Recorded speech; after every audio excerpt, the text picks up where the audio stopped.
نحمده ونصلي على رسوله الكريم أما بعد فأعوذ بالله من الشيطان الرجيم بسم الله الرحمن الرحيم رب اشرح لي صدري ويسر لي أمري واحلل عقدة من لساني يفقهوا قولي۔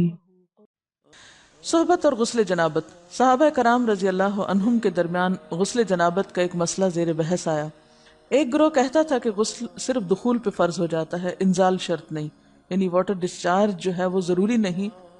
دوسرا گروہ بیان کرتا تھا کہ وجوب غسل کے لیے دخول کے ساتھ انزال بھی شرط ہے۔ یہ طویل مباحثہ کسی فیصلہ کن صورت پر منتج نہ ہوا۔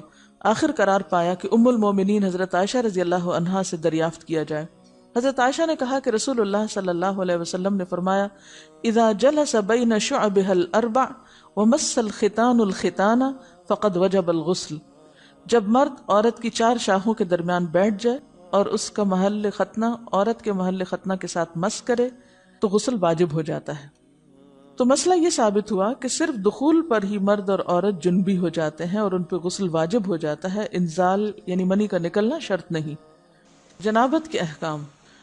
وجوب غسل کی حالت کو حالت جنابت کہتے ہیں۔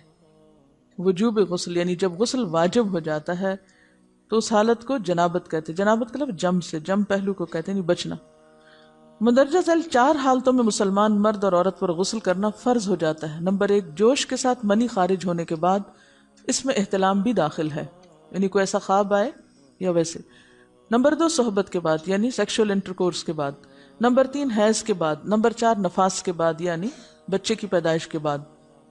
اس میں یاد رکھیے کہ بہت سے لوگ پوچھتے ہیں کہ اگر خواتین انٹرنل چیک اپ کرواتی ہیں تو کیا اس سے غسل واجب ہوتا ہے؟ تو کوئی غسل واجب نہیں ہوتا جب تک کہ ان چار چیزوں میں سے کوئی چیز نہ ہو۔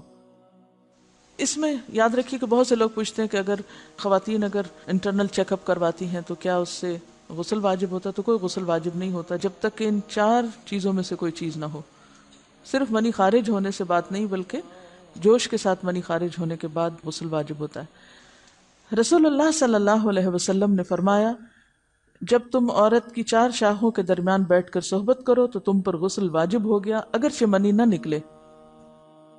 آپ نے غور کیا ہوگا کہ طہارت کے مسائل بہت تفصیل کے ساتھ اور اپنے اندر بہت ڈیٹیلز رکھتے ہیں، اور بہت سے موضوعات ایسے ہیں کہ جو انسان کی ظاہری زندگی نہیں بلکہ اس کی نجی اور ذاتی زندگی سے متعلق بھی ہیں، لیکن اس طرح پبلکلی ان کو پڑھانا اور ان کو سکھانا یہ بھی ایک ضرورت ہے، کیونکہ آپ صلی اللہ علیہ وسلم نے انصار کی خواتین کی تعریف کی کہ انصار کی خواتین کتنی اچھی ہیں جنہیں حیا دین کا علم حاصل کرنے سے نہیں روکتا۔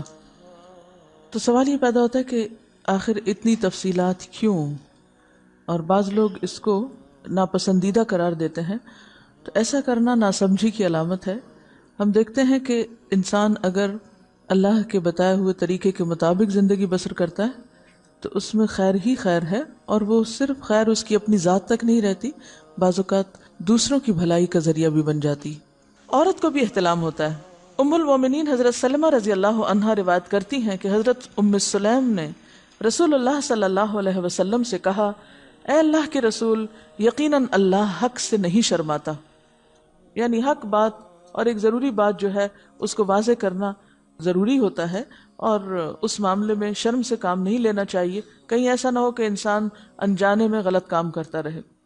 تو یہ کہہ کر انہوں نے مسئلہ پوچھا، کیا عورت پر غسل ہے جبکہ اس کو احتلام ہو؟ آپ نے فرمایا ہاں، لیکن جب پانی کا نشان دیکھے یعنی منی دیکھے۔ اس پر حضرت ام سلمہ نے شرم سے منہ چھپا لیا اور عرض کیا، اے اللہ کے رسول، کیا عورت کو بھی احتلام ہوتا ہے؟ آپ نے فرمایا ہاں ہوتا ہے، تیرا داہنا ہاتھ خاک آلود ہو، یعنی یہ ایک پیار کی ڈانٹ تھی۔ اور اس میں ہو سکتا ہے کہ مزاج کا فرق ہو، بعض خواتین کے ساتھ ایسا نہ ہو اور بعض کے ساتھ ایسا ہو، لیکن اس میں جو اصل چیز ہے وہ ایکسیسو واٹر ڈسچارج ہے۔ اس میں کہیں ایسا نہ ہو کہ لیکوریا وغیرہ کے ساتھ اس کو ریلیٹ کر دیا جائے، دونوں چیزوں میں فرق ہے۔ اور احتلام جو ہے وہ سوتے وقت ہوتا ہے، یعنی سو کر اٹھنے پر اگر انسان اپنے کپڑوں پر زیادہ ڈسچارج دیکھے، خواہ کوئی خواب یا کوئی فیلنگ یاد نہ بھی ہو، تو پھر غسل کرنا ضروری۔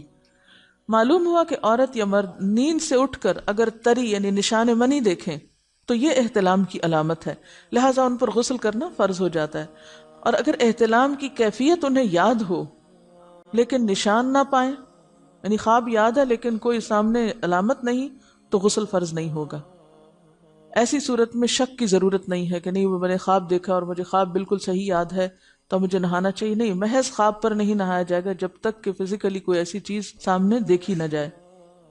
حضرت ام سلمہ روایت کرتی ہیں کہ میں نے کہا، اے اللہ کے رسول صلی اللہ علیہ وسلم، میں اپنے سر کے بال خوب مضبوط گوندتی ہوں، کیا میں انہیں غسل جنابت کے وقت کھولا کروں؟ آپ نے فرمایا، ان کا کھولنا ضروری نہیں، تیرے لیے یہی کافی ہے کہ 3 لپ پانی اپنے سر پر ڈالے، پھر اپنے سارے بدن پر پانی بہائے، پس تو پاک ہو جائے گی۔ یعنی بالوں کی جڑیں بھیگنا، سکن بھیگنا ضروری ہے، سارے بال کھولنا ضروری نہیں ہے۔ جنبی کے بالوں کا مسئلہ، حضرت عائشہ کو خبر ملی کہ حضرت عبداللہ ابن عمرو عورتوں کو غسل جنابت کے لیے بال کھولنے کا حکم دیتے ہیں۔ فرمانے لگی، ابن عمرو پر تعجب ہے، انہوں نے عورتوں کو تکلیف میں ڈال دیا، وہ انہیں سر منڈوانے کا حکم کیوں نہیں دے دیتے؟ یہ حضرت عائشہ کی ڈانٹ تھی، یعنی وہ یہ تو کہنے کہ عورتیں بال کھول کھول کے نہائیں، تو وہ پھر سیدھا یہی کہیں کہ عورتیں بال منڈوا لیں۔ میں اور رسول اللہ صلی اللہ علیہ وسلم ایک ہی برتن میں غسل کرتے، اور میں اپنے بال کھولے بغیر سر پر 3 چلو سے زیادہ پانی نہیں ڈالتی تھی۔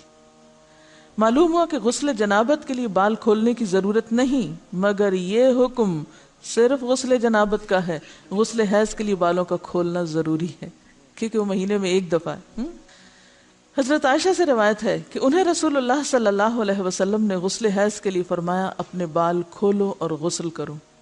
اس میں آپ دیکھیے کہ دونوں چیزوں میں فرق کیوں ہے، دونوں کی نوعیت فرق ہے، اور حیض جو ہے وہ ایک نجاست کی کیفیت بھی ہے نا، قل ہوا اذی، تو اس کے بعد نہانا اور نہا کر خوشبو لگانا خاص طور پر اس کا سارا حکم آتا ہے، لیکن غسل جنابت میں نجاست کی وہ کیفیت نہیں ہے، یعنی حیض کا خون اور منی جو ہے ان دونوں کے حکم میں بھی فرق ہے، ٹھیک ہے نا۔ بعض علماء کے خیال میں جو منی ہے اٹ سیلف وہ ناپاک چیز نہیں ہے، اگر کسی کپڑے وغیرہ کو لگ گئی تو وہ کپڑا ناپاک نہیں، اگر اس کو خشک ہونے پر کھرچ کے صاف کر دیا جائے تو کپڑا صاف ہو جائے گا، لیکن خون حیض پر آپ صلی اللہ علیہ وسلم کیا فرمایا، چٹکیوں سے مل مل کے اس کو صاف کر کے دھوئے، تو ان دونوں میں بھی فرق ہے، لہٰذا ان دونوں کے بعد نہانے کے حکم میں بھی فرق ہے، ایک میں بال کھولے جائیں گے اور بال بھی دھوئے جائیں گے اور بالوں کی جڑیں بھی دھوئی جائیں گی، جبکہ دوسرے عام غسل جنابت میں بال کھولنا اور پورے بال دھونا شرط نہیں۔